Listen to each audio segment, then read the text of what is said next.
ನಮಸ್ಕಾರ ಸ್ನೇಹಿತರೆ, ಹೇಗಿದ್ದೀರಾ? ನನ್ನ ಚಾನಲ್ಗೆ ಪ್ಲೀಸ್ ಸಬ್ಸ್ಕ್ರೈಬ್ ಮಾಡಿ. ಹಸಿರು ತುಳಸಿ, ಒಣಗಿದ ತುಳಸಿ. ಒಣಗಿದ ತುಳಸಿಯಿಂದ ಈ 4 ಕೆಲಸ ಮಾಡಿ ಸಾಕು, ಎಲ್ಲವೂ ಒಳ್ಳೆಯದೇ ಆಗುತ್ತದೆ. ಹಿಂದೂ ಧರ್ಮದಲ್ಲಿ ತುಳಸಿ ಗಿಡಕ್ಕೆ ವಿಶೇಷ ಮಹತ್ವವನ್ನು ನೀಡಲಾಗಿದೆ. ತುಳಸಿಯಲ್ಲಿ ಲಕ್ಷ್ಮೀ ದೇವಿಯು ವಾಸವಾಗಿರುತ್ತಾಳೆ ಎನ್ನುವ ನಂಬಿಕೆ ಇದೆ. ಹಾಗಾಗಿ ಲಕ್ಷ್ಮೀ ಮತ್ತು ವಿಷ್ಣು ದೇವನ ಪೂಜೆಯಲ್ಲಿ ತುಳಸಿಯನ್ನು ಕಡ್ಡಾಯವಾಗಿ ಬಳಸಲಾಗುತ್ತದೆ.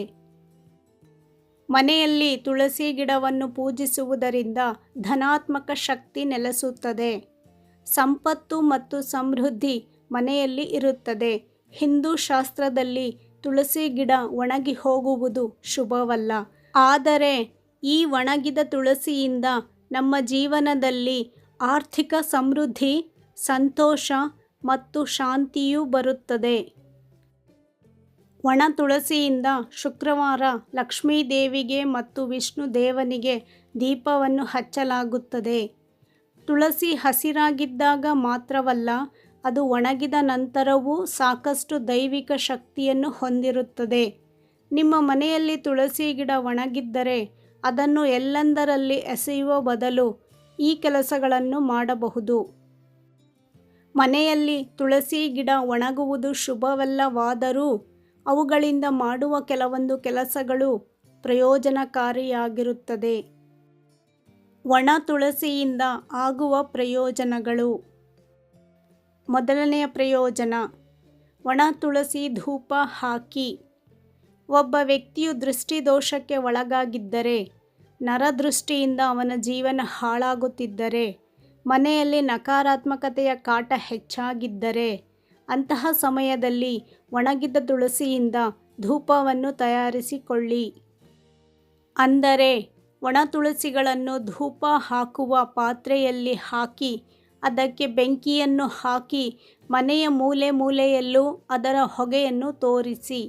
ಈ ರೀತಿ ಒಣ ತುಳಸಿ ಧೂಪವನ್ನು ಹಾಕುವುದರಿಂದ ಮನೆಯಲ್ಲಿ ಧನಾತ್ಮಕ ಶಕ್ತಿಯ ಆಗಮನ ಹೆಚ್ಚಾಗುತ್ತದೆ, ನರದೃಷ್ಟಿ ನಾಶವಾಗುತ್ತದೆ.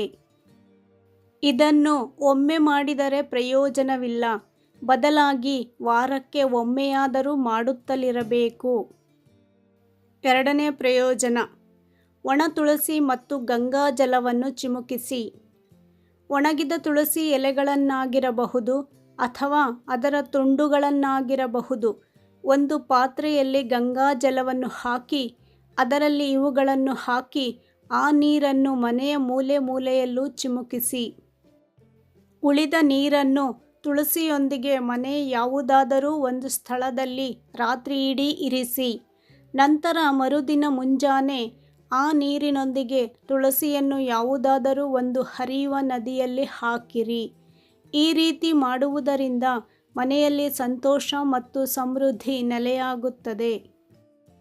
ಮೂರನೇ ಪ್ರಯೋಜನ, ಒಣ ತುಳಸಿಯನ್ನು ತಿಜೋರಿಯಲ್ಲಿ ಇರಿಸಿ.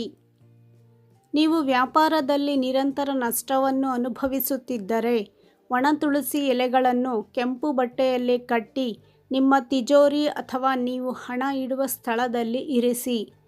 ಇದು ನಿಮಗೆ ಸಂಪತ್ತು, ಸಮೃದ್ಧಿಯನ್ನು ತರುವುದಲ್ಲದೆ ನಿಮ್ಮನ್ನು ಹಣಕಾಸಿನ ಸಮಸ್ಯೆಗಳಿಂದ ಮುಕ್ತಗೊಳಿಸುತ್ತದೆ.